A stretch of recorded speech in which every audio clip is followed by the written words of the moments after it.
Hi friends, happy morning. இது Monday vlog தான் பார்த்துக்கோங்க. மண்டே மார்னிங் வந்து இந்த வாரம் வந்துட்டு பசங்களுக்கெல்லாம் மிட்டம் நடக்குது. அதாவது மிட்டம் இல்லை, குவார்ட்டர்லி எக்ஸாம் நடக்குது. ஸோ அதனால் வந்து லஞ்செல்லாம் கிடையாது. சார் வந்து அவரே சூப் போட்டுக்கிட்டு இருக்காங்க. வெறும் நான் என்ன பண்ணேன் பார்த்தீங்கன்னா, சத்து மாவு கிண்டிட்டு சீனி வேலை கிழங்கு இருக்குது பார்த்தீங்களா, அந்த கிழங்க வேக வச்சு மார்னிங் பிரேக்ஃபாஸ்ட்டாக அதான் கொடுத்தேன். ஸ்நாக்ஸுக்கு லஞ்சு வீட்டுக்கு வந்துடுவாங்க. அப்புறம் வந்து பார்த்திங்கன்னா ஸ்நாக்ஸுக்கு வந்துட்டு வெள்ளரிக்காவும் அதே சீனி வேலைக்கிழங்கு தான் வச்சு கொடுத்து விட்டாச்சு. இன்றைக்கி வந்துட்டு சாருக்கு வந்து சோசியல் சயின்ஸ் டிக்டேஷன். மதியானம் தம்பியை ஸ்கூலில் விட்டுட்டு வந்துட்டு ரசம் பண்ணிட்டேன். அதுக்கப்புறம் வந்து பார்த்திங்கன்னா இட்லி பொடி இருந்துச்சு. அப்புறம் வந்து பாவக்காய் கீரை கொஞ்சம் போல் கடைஞ்சிட்டேன், வெஞ்சனம் மாதிரி. பருப்பு பொடி தான் என் பொண்ணு ஊற்றி சாப்பிட்டுட்டு போனாங்க. சூப்பராக இருந்துச்சு இந்த பருப்பு பொடி, எங்கள் வீட்டுக்கார் வாங்கிட்டு வந்தது. பாவக்காய் ரசம். நேற்று வந்து நான்வெஜ் சாப்பிட்டோம், அதனால் இன்றைக்கி வந்துட்டு மிளகு ரசம் வச்சாச்சு. ஏன்னா அப்போ தான் கொஞ்சம் நல்லா சென்ட் எடுத்த மாதிரி இருக்கும் இல்லையா.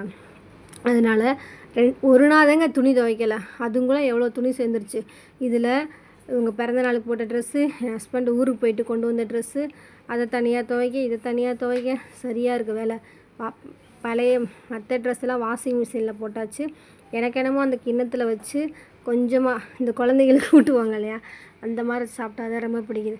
இது வந்து என் பையனோட ஃப்ரெண்டு கனிஷ்கா, இந்த அம்மாவுக்கு பிறந்தநாள். ஸோ அதனால் விஷ் பண்ணிவிட்டு ஒரு ஃபோட்டோ எடுத்துகிட்டு எங்கள் பாப்பா காலேஜ்லேருந்து வந்துடுவாங்க. அவங்கள கூப்பிட்றக்காக வெயிட் பண்ணிக்கிட்டு இருக்கேன் பார்த்துக்கோங்க.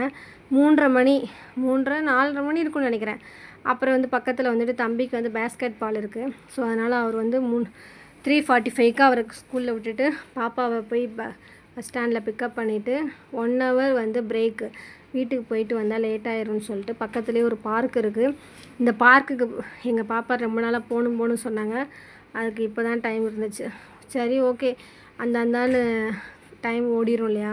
பார்க்கில் நம்ம ஒரு வாக்கிங் போன மாதிரி இருக்கும், ஒரு எக்ஸசைஸ் பண்ண மாதிரி இருக்கும், டைமு என்டர்டைன்மெண்ட்டாக இருக்கும்னு சொல்லிட்டு அங்கே வந்துட்டோம். சூப்பராக இருக்குங்க பார்க்கு. அந்த அளவு மெயின்டைன் பண்ணியிருக்காங்க. ஒரு குப்பையை நீங்கள் பார்க்க முடியாது. சொசைட்டியாக ஆள் வச்சு க்ளீன் பண்ணுறாங்கன்னு நினைக்கிறேன்.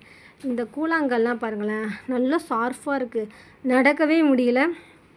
நல்லா நம்மளுடைய ஃபுட்டு பாதத்தில் வந்து அந்த பாயிண்ட்ஸ் எல்லாம் இருக்கும் இல்லையா, அது வந்து இதில் நடக்கும்போது நல்லா ப்ரெஷர் கொடுக்கும், ஹெல்த்துக்கு நல்லது. ஆனால் நடக்கவே முடியல, ரொம்ப கஷ்டம். இவ்வளோ சார்ஃபாக இருந்தால் நடக்க முடியாது, கொஞ்சம் மைல்டாக இருக்கணும்.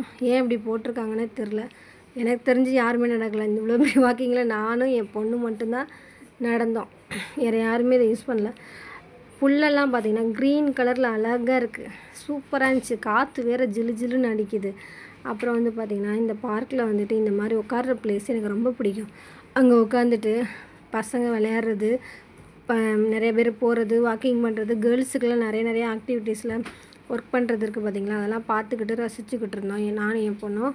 அப்புறம் வந்து பார்த்திங்கன்னா தம்பியுடைய ஸ்கூல் வந்து பேஸ்கெட் பால் முடிகிற டைம் வந்துடுச்சு.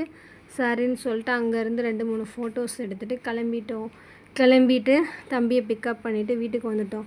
இன்றைக்கி ஜூஸோ எதுவுமே செய்யலை. மார்னிங் அந்த கிழங்கு தான் சாப்பிட்டோம், ஸ்வீட்டாக இருந்துச்சு. இந்த கிழங்கு நல்லா டேஸ்ட்டாகவும் இருந்துச்சு. அதுவும் பிரேக்ஃபாஸ்ட்டாக சாப்பிட்டா ரொம்ப நல்லது தான் இல்லையா. பார்க்கிங் கூட சுத்தமாக இருக்குது, சூப்பராக இருக்குது. இந்த மாதிரி பசங்களை கூப்பிட்டு போயிட்டோன்னு வைங்களேன், அவங்களோட நம்ம டைம் ஸ்பெண்ட் பண்ணோம்னா அவங்களுக்கும் நல்லது, நமக்கும் நல்லது. Bye friends.